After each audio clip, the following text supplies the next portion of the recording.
I'm Dr. Craig Escude, the host of IDD Health Matters, a podcast where we talk about health, wellness, and health equity for people with intellectual and developmental disabilities. Hope you enjoy it. Welcome to this episode of IDD Health Matters. We are coming to you from the New York Alliance for Inclusion and Innovation Annual Conference in New York, and our guest today is Elizabeth Martin. How are you today, Elizabeth? I'm very well. Thank you very much, Craig. Thanks for joining us. So tell us a little bit about what you do in the field. Well, I am the CEO for Living Resources. I've only been there since September 2020. So I came right in the middle of the pandemic. Yeah, challenging time. Yes, right? it was. Yes, it was. And I'm actually new to the IDD world specifically. I was CEO of another disability services organization for about 8 years before that. But they were in the physical disabilities, although we did serve some people with IDD as well. So between that and then COVID, it was a really wild ride, but I've learned a lot and I've been loving it. So it's been great. So tell me more about what your organization does. What types of supports and services do you provide? Yep. Well, we have been in existence for about 50 years almost. Next year will be 50 years. And we support and empower people to live lives with dignity, independence, and happiness. And we do that through residential programs.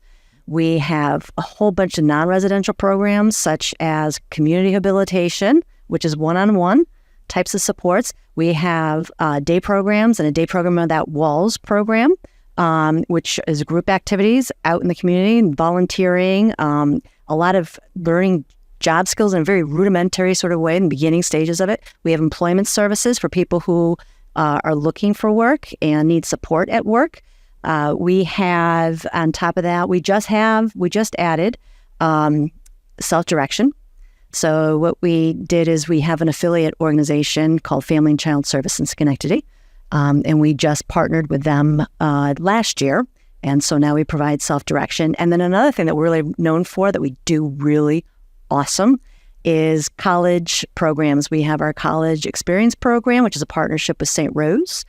And that's when individuals who are young adults are transitioning into adulthood. So it's a process we've all gone through. And for kids with disabilities, they need a little extra support to really help them succeed and become independent. And then we also have partnerships doing the similar type of thing with Cobleskill, SUNY Schenectady, and Hudson Valley Community College. And we just are about to go kind of national, where we're able to provide the support to any kid who goes to any college. And that will start in the fall, although we are already starting to kind of enroll. That is exciting. Yes, very exciting. Isn't it called the IPSE, Inclusive Post-Secondary Education Programs? Does that ring a bell? Or No, this is kind of something that we created kind of ourselves. Okay. Yes. And then grown and expanded them. So, and there are other agencies that do it, but of course I think we do it the best. Yes. Well, I think what I described was something that happens on the college campuses. It's college campuses that have these IPSE programs to help people with disabilities participate in college life and be as successful as possible. Yeah, absolutely. And we're on the campuses as well with College St. Rose, Cobleskill, SUNY Schenectady, as well as Hudson Valley. And the thing that we've noticed with a lot of colleges that they provide services and supports to students with disabilities, but they usually can't provide the level of intensity that we can offer. So we've had great success with it. Well, it sounds like you're doing some really amazing things in this field. I'm sure there's a challenge or two that you experience from time to time. What would be what would be some of the challenges you might be able to talk about in this field? There's a few of them that stick out. One big one right now is just workforce shortages. We have people who need services out in the community that are waiting for services out in the community because we don't have the staff for that. We have in our residential programs, we have shortages there. And what that does is it makes it harder to ensure that we're really helping people to live the lives that they want to live and be fully integrated into the communities, because when people are tired and when they're short-staffed, it becomes very hard to really help people live rich lives. Yeah, the staffing shortage is a really big issue. It's always been pretty challenging in this field, and then with what's happened with COVID in the past few years, it's become even more challenging. Yep. And that's one of the reasons we're doing this, actually, is to help people recognize that you can have more than just a job here. You can have a career in this field. And while, yes, we all know that pay might not be the best, and it certainly can and should be improved, especially for frontline workers, we get paid in other ways here. It can be a very satisfying opportunity or a very satisfying career. There's so many other ways, because you really impact the lives of people that you support and make a difference. Absolutely. Yeah. We have actually DSPs that have been with us for more than 20 years. And they do it, obviously not because of the pay, they do it because they love it. They love the work. They love making an impact on people's lives. They love, in a way, making the world a little bit better than when they left, before they came here. What a great thing to do. Yeah. We talk a lot about health and wellness on this program. What is your organization? What are some of the things that you're involved in that help ensure health and wellness for people that you support? Well, it's a particularly key thing that we do with the individuals who live in the homes that we support. We have a full nursing staff, and everyone is assessed and developed, having a plan of nursing services developed for them, and it includes their healthcare needs, their diagnoses, medication needs. We also make sure that their medical appointments are scheduled, that they're accessing those, making it to those appointments, and that any care is being followed up on. We train our DSPs and our staff in how to deliver medications, as well as how to do some basic health and safety stuff to protect residents. Another thing that we do, we also have, I would say we have a really awesome clinical staff who provide something called DBT, DBT therapy. So dialectical behavioral therapy. Okay. It is a type of cognitive behavioral therapy where individuals who may have a lot of trauma histories, may have borderline personality, co-occurring disorders, or may have other types of mental health challenges, particularly ones where they feel very intense emotions and struggle with behaviors related to that.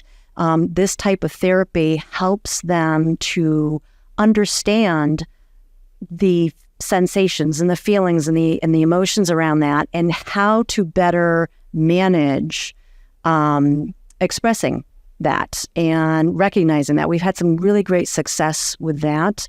And that is, to me, a very big part of wellness as well. Absolutely. Is that mental health wellness. And I believe we are the only OPWDD provider that actually does that. That's pretty darn cool. Yeah. And it sounds like a great program. And, you mentioned behaviors, and that's one of the things we talk about. People, we all have behaviors, first of all. Yes. We're talking kind of about adverse behaviors that we might see that so often get attributed to the fact that, the person just does this because they have a disability. When many times, most of the time, there's something underlying, whether it be an underlying medical issue, a pain issue, a past trauma, an environmental situation that maybe not be pleasing to them. There are so many different things that can precipitate these adverse behaviors, and we really should always take the time to really investigate it and figure out what it might be. Absolutely. It can totally improve the person's quality of life. And sometimes it's even because the individual is not feeling as though they have the full control over their lives. You end up with a power struggle between workers and the individual, and that often can result, just think about your own life. If you ever feel like you don't have control over something, it can be very frustrating, very angry. Right. And then you have a communication challenge that might sometimes happen.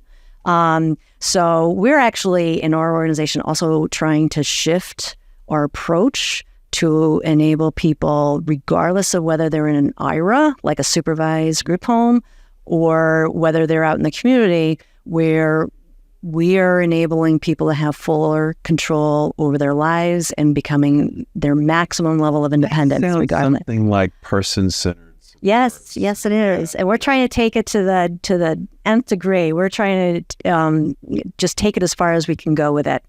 So we actually have a whole work group that we've set up that is cross-disciplined and includes frontline people, and where we're really discussing about philosophy and about the concept of managed care versus using a citizenship approach when supporting individuals. Because a lot of times, even now, although we're trying to be more person-centered, there's still sort of this power dynamic where you have the provider still kind of dictating a little bit inadvertently, and a lot of it's about protection, and when it's under well-intended, but not necessarily yes, for the person.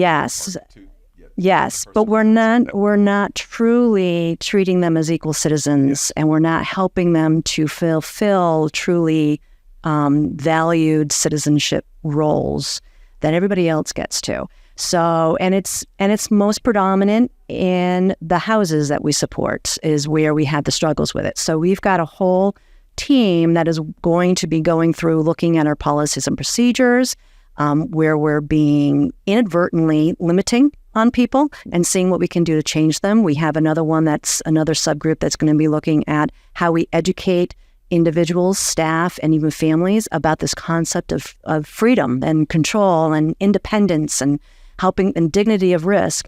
And then we have another work group that's looking at assistive and enabling technology and how we can incorporate that into everything that we do, so that when we are working with an individual and we are assessing what their goals and their needs are, we first see where technology can be tapped into first to help them with that before we put in the human supports. Another area that we're seeing a lot more action in is technology supports for people. Yep. So we're really wanting to be.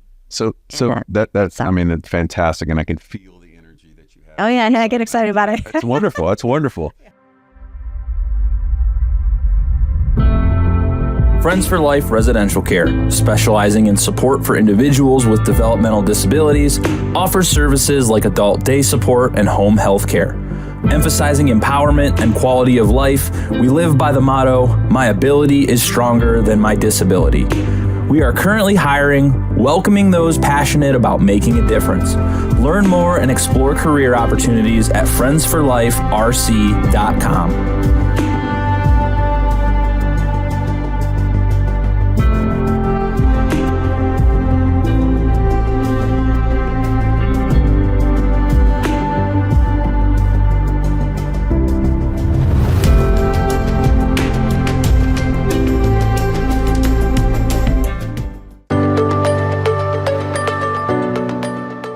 I'm Dr. Craig Escude, President of Intellectability.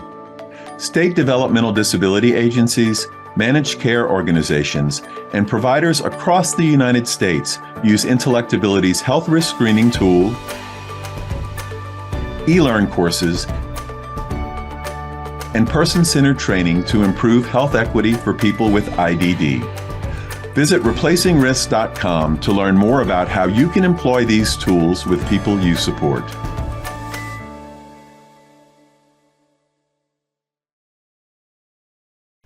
So something I like to do here is what I call 3 and 3. It's 3 pieces of advice that you can give to listeners in about 3 minutes. Okay. And I won't hold you to either of them. It's really just, hey, let's talk. What advice would you have for people listening that you think could impact this field, that can improve any part of it? Health and wellness, supports and services, community inclusion.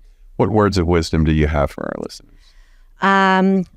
First one is to always ask, why are we doing it that way?